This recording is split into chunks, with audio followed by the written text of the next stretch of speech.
بسم اللہ الرحمن الرحیم۔ السلام علیکم دوستو، امید کرتا ہوں آپ خیریت سے ہوں گے۔ آج میں جس اپرچونٹی کے بارے میں بات کرنا چاہ رہا ہوں وہ بہت ہی ایک ہمارا اہم اور مذہبی فریضہ بھی ہے، سیکریٹ ڈیوٹی ہے، اور یہ اپرچونٹی بیسیکلی تمام گورنمنٹ امپلائیز کے لیے ہے، اور میں بات کر رہا ہوں معاونین حجاج کی۔ تو دوستو، آج یہ نیوز مجھے موصول ہوئی ہے، یہ لیٹر بھی بلکہ آیا ہے کہ آنے والے سنڈے پہ یہ ایڈورٹائزمنٹ بھی آ جائے گی۔ تو یہ کچھ اس طرح سے ہے کہ ministry of religious affairs and interfaith harmony invites application from the government officials, یعنی کہ وہ لوگ جو بی پی ایس 7 سے لے کے 18 میں، اس میں بی پی ایس 7 سے 16 والے جو ہے وہ آفیشلز کہلاتے ہیں، جبکہ 17 اینڈ 18 والے آفیسرز کہلاتے ہیں۔ تو جو 17 اور 18 والے ہیں وہ ایز اے ناظم تعینات ہوتے ہیں حج ڈیوٹی کے لیے، اور جو بی پی ایس 7 to 16 والے ہیں وہ معاونین حجاج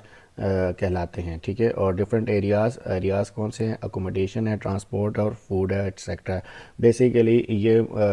مختلف کیٹیگریز ہیں جو آپ کو حج کے دوران منسٹری آف حج کے انڈر رہتے ہوئے جو وہ ایک پوری ٹیم بناتے ہیں، اس کے اندر آپ نے ان تمام معاملات کو دیکھنا ہوتا ہے، جو اکوموڈیشن کے حوالے سے ہو، ٹرانسپورٹ کے حوالے سے ہو، خوراک ڈسٹریبیوشن کے حوالے سے ہو۔ تو وہ جو بھی عازمین حجاج یا جو مسلمان حج کرنے پاکستان سے جاتے ہیں، تو ان کی رہنمائی کے لیے آپ کی سروسز ریکوائرڈ ہوتی ہیں سعودی عربیہ میں، ٹھیک ہے۔ تو یہ حج 2025 کے لیے انہوں نے اپروو کیا ہے، یہ انہوں نے اپرچونٹی دی ہے تھرو این ٹی ایس۔ یہ آپ کا سارا پروسیس ہوگا سلیکشن کا، اور انہوں نے بتایا کہ کوٹا وائز پروونشل کوٹا جو ہے، جس طرح جابس کے لیے فیڈرل گورنمنٹ کی جابس کے لیے جو کوٹا آبزرو کیا جاتا ہے، اسی طرح کوٹا سسٹم ہے، اور اس کے مطابق ہی سلیکشن ہوگی۔ اور دوستو، یہ بہت اچھا ہے، لاسٹ ٹائم پہلی دفعہ اس طرح سے ہوا تھا، اسی طرز کے اوپر یہ سب کچھ ہوا تھا، اور اس سے پہلے ایسا ہوتا تھا کہ ڈپارٹمنٹس کو یہ لیٹرز چلے جاتے تھے، اور ڈپارٹمنٹس پھر اپنی مرضی سے، اور کہ جہاں مطلب لوگ بغیر میرٹ کے جو ہے وہ سفارشوں پہ کہہ لیں یا بس ریفرنس کی بنیاد پر لوگ چلے جاتے تھے ان ڈیوٹیز پہ، اور موسٹلی جو ہے وہ سیاسی جو ہے وہ تعیناتی بھی مطلب یہ تعیناتیاں سیاست کی نظر بھی ہو جاتی تھی، مختلف منسٹرز اپنا کوٹا لے جاتے تھے۔ لیکن اب یہ لاسٹ ٹائم سے انہوں نے بہت اچھا کیا، اور ہمیں میرٹ کو انشور کرنا چاہیے اور میرٹ پر بلیو رکھنا چاہیے کہ اب انہوں نے یہ این ٹی ایس کے ذریعے جو ہے وہ اس کی سلیکشن کا پروسیس کیا، جس میں آپ کو سب سے پہلے ایک ریٹن ٹیسٹ دینا ہوتا ہے، اور اس کے بعد آپ کا فزیکل ٹیسٹ ہوتا ہے، اور جو ان دونوں میں کامیاب ہوتے ہیں اور اپنے اپنے صوبے کے کوٹے کے اوپر آتے ہیں، اور اس کے بعد اس میں آگے سویلین اور نان سویلین، یعنی کہ جو یونیفارم پرسنز ہیں وہ بھی، اور جو نان یونیفارم کیٹیگریز ہیں وہ بھی، اور اس حساب سے بھی جو ہے وہ ان کی، اور پھر اس کے اندر آگے فریشرز اور ریپیٹرز، اس کا بھی کوٹا ہے، یعنی کہ ایک پرسنٹیج بنتی ہے، اور اس کے مطابق سلیکشن ہوتی ہے۔ ایک چیز آپ نے یاد رکھنی، دیکھیں آپ اس کے لیے جب بھی اپلائی کریں گے تو آپ ڈیفینیٹلی یہ ایک سیکرٹ ڈیوٹی کے طور پر پرفارم کرنے کے لیے اس کے لیے جائیں گے، تو آپ نے دل میں کسی قسم کا خدشہ یہ نہیں رکھنا کہ جی اوہو آپ کے ساتھ کوئی زیادتی ہوگی۔ دیکھیں ہمارا کیا جائے گا، ہمارا اس میں صرف زیادہ زیادہ یہی ہے کہ ہم نے 1600 last time I think fees تھی، 1600 2000 روپے ہم ایک فی چلان بھریں گے، اور اس کے علاوہ ہم جائیں گے یہاں ٹیسٹ دینے کے لیے، فزیکل دیں گے، اور جو کچھ بھی ہے۔ تو دیکھیں ہم ایک خدمت کے جذبے سے، ایک مذہبی فریضہ سمجھتے ہوئے، ایک نیکی کی نیت سے یہ پروسیس کو ہم جائیں گے، تو ہمیں صرف یہ دعا کرنی چاہیے اور اپنی طرف سے پوری کوشش رکھنی چاہیے کہ جو بھی ہو وہ میرٹ کی بنیاد پہ۔ باقی کہ یہ ہمارا نصیب ہوتا ہے کہ جہاں ہمارا دانہ پانی لکھا ہوتا ہے، اگر وہاں پہنچنا ہمارے نصیب میں ہوگا تو ڈیفینیٹلی ہم معاونین حجاج کی کیٹیگری میں، یا کبھی انشاءاللہ اللہ استطاعت دے گا تو اپنے بلبوتے پہ اللہ کے دیے ہوئے مال میں سے خرچ کرتے ہوئے ہم اللہ کے گھر مہمان ضرور بنیں گے۔ تو اس کے اندر ایلیجبلٹی کرائٹیریا جیسا کہ ابھی پہلے بتا چکا ہوں کہ ریگولر گورنمنٹ سرونٹ ہونا چاہیے، اور وہ گورنمنٹ سرونٹ جن کی تنخواہ اے جی پی آر سے، یا جو پروونشل اے جی پی آر ہوتے ہیں، جو controller general of audit accounts, یعنی کہ یہ کنٹرولر جنرل آف اکاؤنٹس سی جی اے جو ایک ڈپارٹمنٹ ہے، اس کے انڈر جو جن کی تمام تنخواہیں کور ہوتی ہیں، اور یہ آگے انہوں نے رولز بھی دیے ہوئے، وہ آپ کو اپنے اپنے ڈپارٹمنٹ سے پتہ چل جائے گا۔ تو ان تمام ڈپارٹمنٹس کے ملازمین کے لیے یہ جو ہے وہ چاہے وہ فیڈرل گورنمنٹ کے ہوں یا پروونشل گورنمنٹ کے ہوں، لیکن جن کی تنخواہیں اے جی پی آر یا سی جی اے کے انڈر آتی ہے، وہ لوگ اس میں ایلیجیبل ہیں۔ تو انہوں نے کہا جو فریش کینڈیڈیٹس یعنی کہ جو وہ لوگ جو فرسٹ ٹائم جانا چاہیں گے، ٹھیک ہے، تو ان کا انہوں نے کہا ہے کہ وہ جو وہ 25 سال سے ان کی عمر زیادہ ہونی چاہیے اور 50 سے کم ہونی چاہیے، یعنی کہ 25 سے 50 کی انہوں نے بریکٹ دی ہے ایج لمٹ. اور جو ریپیٹرز ہیں، یعنی کہ ریپیٹر سے مراد وہ لوگ جو پہلے حج کی ڈیوٹی کر چکے ہیں ایک یا دو دفعہ، دو سے زیادہ دفعہ نہ کی ہونی چاہیے، ایک یا دو دفعہ جنہوں نے ڈیوٹی کی ہوئی ہے وہ تیسری دفعہ کے لیے اپلائی کر سکتے ہیں. اور ان کے لیے انہوں نے اپر ایج لمٹ میں 5 ایئرس کا ریلیکسیشن دیا کہ وہ 25 سے 55 کے درمیان ان کی ایج ہونی چاہیے، ٹھیک ہے. اور یہی آگے انہوں نے نیکسٹ میں بھی انہوں نے یہی ساری بات بتائی ہے. اور انہوں نے کہا ہے کہ جو کینڈیڈیٹ سپروائزری پوزیشن کے لیے اپلائی کریں گے، سپروائزری پوزیشن بیسیکلی 17 اور 18 اسکیل والوں کے لیے، ٹھیک ہے، وہ سپروائزر کیٹیگری میں آئیں گے. اور جو 7 سے 16 اسکیل کے جو لوگ ہوں گے وہ سٹاف کیٹیگری میں کہلائیں گے، ٹھیک ہے. تو وہ کہتے ہیں must have practical and planning experience of administration management performing field duties crowd handling accidents اور انسیڈنٹ ہینڈلنگ. تو نہ صرف سپروائزری کیٹیگری بلکہ جو معاونین ہیں ان کو بھی اس طرح کی جو ہے وہ ٹریننگ یا اس طرح کا ان کا ایکسپیرینس ہونا چاہیے. اور یہ یاد رکھیے کہ یہ بڑا ضروری ہے. لاسٹ ٹائم بھی اس طرح ہوا کہ بہت سارے جو ہے نا وہ ٹیچرز حضرات اس میں کوالیفائی ہوئے تھے، کیونکہ ڈیفینیٹلی ایک تو وہ اکیڈمک سے بلانگ کرتے تھے، تو ریٹن ٹیسٹ میں انہوں نے بہت اچھا پرفارم کیا. اور مزے کی بات فزیکل ٹیسٹ جو کہ انہوں نے لکھا ہوا 5 کلومیٹر، لیکن روزہ ہونے کی وجہ سے 21واں رمضان تھا وہ غالباً جس دن یہ فزیکل ٹیسٹ ہوا تھا، تو انہوں نے NTS والوں نے یہ سہولت تھوڑی سی دی تھی، مطلب بتائی تو نہیں تھی، لیکن بعد میں جب ہم لوگوں نے وہ جو جن میدانوں میں ہم بھاگے تھے اور اس کا جب ہم نے کیا سارا پیمائش گوگل میپس کے ذریعے، تو ہم لوگوں نے نوٹ کیا کہ یہ ایکچوئل 5 کلومیٹر نہیں بلکہ یہ 3.6 3.5 3.5 کلومیٹر کا تھا، جو کہ ہر بندے نے تقریباً کلیئر کر لیا تھا. اور یہی وجہ تھی کہ بہت سارے جو ٹیچنگ کے ڈپارٹمنٹ سے، چاہے وہ پروونشل ہوں یا فیڈرل ہوں، اس سے بہت سارے جو ہے وہ گورنمنٹ سرونٹ جو ہے وہ لاسٹ ٹائم گئے تھے. اور ڈیفینیٹلی کہ ان کا مطلب ٹھیک ہے، ہر بندے کا ہر طرح کا تو ایکسپیرینس نہیں ہوا ہوتا نا. تو لاسٹ ٹائم کافی اس سے جو ہے نا متعلق شکایات آئی تھی کہ حجاج کو وہاں صحیح سے گائیڈ کرنے کے لیے یا جو وہ انتظامی امور کے حساب سے تھوڑی سی پرابلمس کریٹ ہوئی تھی. آپ نے میڈیا پہ بھی اس کے حوالے سے کافی خبریں سنی ہوں گی. بہرحال تو دیکھیں جب جو بھی وہاں جائیں، آپ کے نصیب میں ہو، میرے نصیب میں ہو، آپ ہمارے نصیب میں ہو یا نہ ہو، نیت یہ رکھنی ہے کہ دیکھیں ہم وہاں خدمت کے لیے جا رہے ہیں. اس چیز کی لالچ میں نہیں پڑنا ہے کہ جی ہمارا حج ہو جائے، ہم زیادہ جو ہے وہ زیارتیں کر لیں. ان سب چیزوں سے آپ نے مطلب دیکھیں آپ وہاں ڈیوٹی کرنے جا رہے ہیں. اور یہ یاد رکھیں، دیکھیں ایک ہوتی ہے نیکی اور ایک ہوتی ہے عبادت.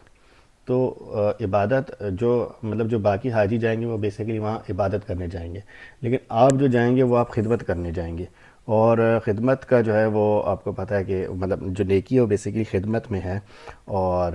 اس کا اجر بھی مطلب خدمت والی نیکی کا اجر بھی زیادہ ہے ڈیفینیٹلی. باقی حج تو اللہ نے قبول کرنا ہے، کون وہاں کیسے پہنچتا ہے، اپنا کتنا مال لگا کے جاتا ہے، تو وہ ایک الگ معاملہ ہے. اللہ نے ہمارے پیسے نہیں دیکھنے. تو انہوں نے بتایا جی candidates applying for field supporting staff should have minimum matric qualification. ہاں جی، جو 7 سے 16 کے اسکیل کے درمیان ہوں گے ان کے لیے انہوں نے کہا کہ میٹرک کوالیفیکیشن لازمی ہے، اور ان کے پاس بھی پریکٹیکل ایکسپیرینس ہونا چاہیے فیلڈ ڈیوٹیز کا کراؤڈ مینجمنٹ سے حوالے سے. اور وہاں کیونکہ بہت زیادہ ڈیفینیٹلی کراؤڈ ہوگا، تو آپ کے اندر ایک تو فزیکل اسٹیمنا بھی ہونا چاہیے لانگ ڈیوٹی آورس کے لیے، کیونکہ وہاں پہ منیمم 8 آورز ہوتے ہیں، ویسے وہ 12 گھنٹوں کی شفٹوں کے اعتبار سے آپ کو کام کرنا ہوتا ہے. تو دیکھیں اگر آپ صرف آفس میں بیٹھ کے کام کرنے کے عادی بندے ہیں تو پھر یہ ٹھیک ہے، آپ ہو سکتا ہے مطلب سلیکٹ ہو جائیں، لیکن یہ آپ اپنے ساتھ بھی اور وہاں پہ جو آئیں گے حجاج ان کے ساتھ اور اس پورے ڈپارٹمنٹ اور اس منسٹری کے ساتھ زیادتی کریں گے. تو ایسا کام نہیں کرنا، اس سے بچنا ہے. تو جنرل ٹرمز اینڈ کنڈیشنز بھائی وہ کہہ رہے ہیں کہ جی یہ NTS کی ویب سائٹ پہ اپلوڈ ہو جائے گا، اخبار میں بھی آ جائے گا. اور انہوں نے یہ بتایا کہ جی اس کے اندر پہلے آپ کا جو ہے وہ ریٹن ٹیسٹ ہوگا، اس کے بعد فزیکل ٹیسٹ ہوگا، جس میں 5 کلومیٹر کی آپ نے جاگنگ برسک واکنگ یعنی کہ تیز واکنگ کرنی ہے یا پھر جاگنگ کرنی ہے. یہ 5 کلومیٹر کا جو ہے یہ لازمی یعنی کہ یہ لازمی کرائیٹیریا ہے. ٹھیک ہے، سب سے پہلے آپ کا ریٹن ٹیسٹ ہوتا ہے. ریٹن ٹیسٹ کی بنیاد پہ کوٹا وائز جو ہے 1 سیٹ کے اگینسٹ 5 پیپل کال ہوتے ہیں، یعنی کہ وہ ایک لسٹ آ جاتی ہے، اور پھر آپ کو NTS کوئی نہ کوئی وینیو دے دیتے. لاسٹ ٹائم جو ہے یہ ادھر جناح کمپلیکس اسلام آباد کا تو یہ بنا تھا. ہر جگہ پہ جو اسٹیڈیمز ہیں ہر پروونشل کیپٹلز میں وہاں پر یہ ہوتے ہیں. تو وہاں پر آپ نے جا کے فزیکل ٹیسٹ دینا ہوگا، یعنی کہ جس میں آپ نے 5 کلومیٹر جاگنگ یا رننگ کرنی ہوگی. اور last time I think 39 minutes تھے 39 منٹس میں آپ نے یہ 5 کلومیٹر کرنا تھا. تو اگر آپ اس کے لیے تیاری کریں تو ابھی سے آپ واکنگ جاگنگ کی جو ہے وہ تیاری کر لیں, اپنے آپ کو فزیکلی فٹ کریں. اور یہ یاد رکھیں آپ نے وہاں دیکھیں جو لوگ حج کرنا چاہیں گے وہ تو ڈیفینیٹلی صحیح, اور وہ جو سارا کچھ معاملہ ہوتا ہے اس میں آپ نے مطلب پہلے ویسے بھی ہوتا ہے کہ جو لوگ عمرے کے لیے جاتے ہیں ان کو کہا جاتا ہے کہ آپ واک کرنا شروع کر دیں, لیکن آپ نے وہاں خدمت کرنے جانا ہے. وہاں آپ نے عام جو نارمل حجاج ہوں گے ان سے زیادہ آپ نے فزیکل ایفرٹ کرنی ہے. تو پھر آپ کے پاس فار ایگزامپل 3 منتھس ہیں سارے سلیکشن پروسیس کے درمیان, تو آپ ابھی سے تیاری شروع کر دیں, آپ ابھی سے اپنی فزیکل فٹنس پہ دھیان دیں, ٹھیک ہے. تو باقی سارا اس کا پروسیس آسان ہے, اور انہوں نے کہا کہ ٹائملی آپ ڈپارٹمنٹل نو آبجیکشن سرٹیفکیٹ کے NOC اپلائی کر دیں. ہاں یہ بہت اہم ضروری بات ہے, کیونکہ آپ کو پتہ ہے کہ ابھی یہ لاسٹ ویک چل رہا ہے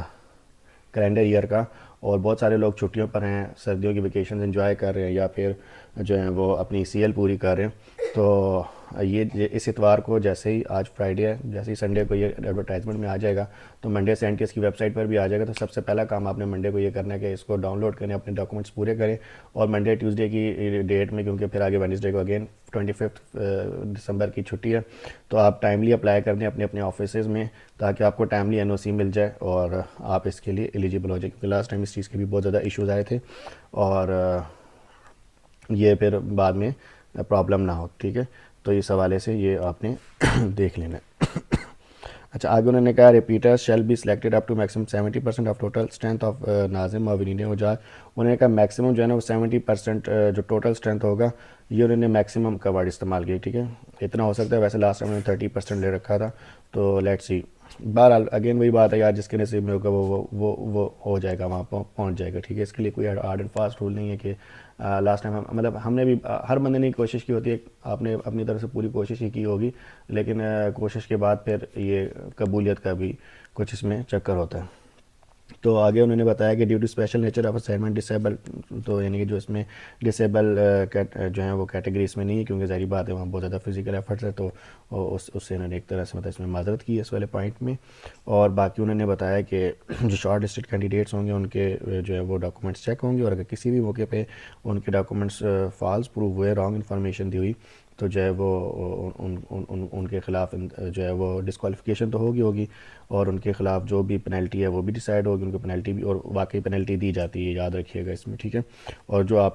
جو کچھ آپ پہ خرچہ آ چکا ہوگا یا آپ کو پیمنٹ کر دی جا چکی ہوگی, تو وہ آپ کی سیلری سے ڈیڈکٹ کر لیا جائے گا, ٹھیک ہے. اور انہوں نے کہا ہے کہ جو ministry of religious affairs and interfaith harmony ہے, ان کو یہ حق رکھتے ہیں کہ وہ نمبرز آف ناظم معاونین کسی بھی وقت کام زیادہ کر لیں, ٹھیک ہے. اور اس میں ہوتا بھی خیر اسی طرح ہے, ایز پر ریکوائرمنٹ وہ بندے کام زیادہ کرتے رہتے ہیں, ٹھیک ہے. تو باقی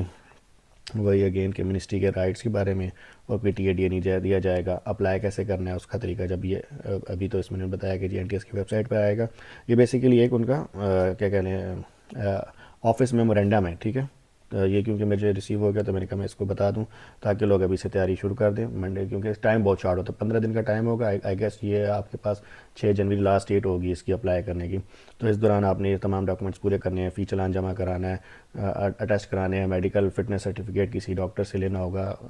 جو پولی کلینک کے یا جو ریگولر یعنی کہ گورنمنٹ ڈاکٹرس ہیں ان سے. تو اس میں تھوڑا سا ٹائم لگ جاتا ہے, 2 سے 3 دن, اور شاید ایک ایفیڈیوٹ بھی بنانا پڑتا ہے, اسٹامپ پیپر وغیرہ. تو وہ بھی جیسے ہی آئے گا اس کے NTS کی ویب سائٹ پہ, تو انشاءاللہ وہ میں نے خود بھی کیونکہ اپلائی کرنا ہے تو ہم اس کو اپلائی کرنے کا بھی سارا طریقہ گائیڈ کریں گے, ٹھیک ہے. تو hope for the best, wish you good luck. انشاءاللہ ملتے ہیں اپنی نیکسٹ ویڈیو میں. اللہ حافظ, السلام علیکم.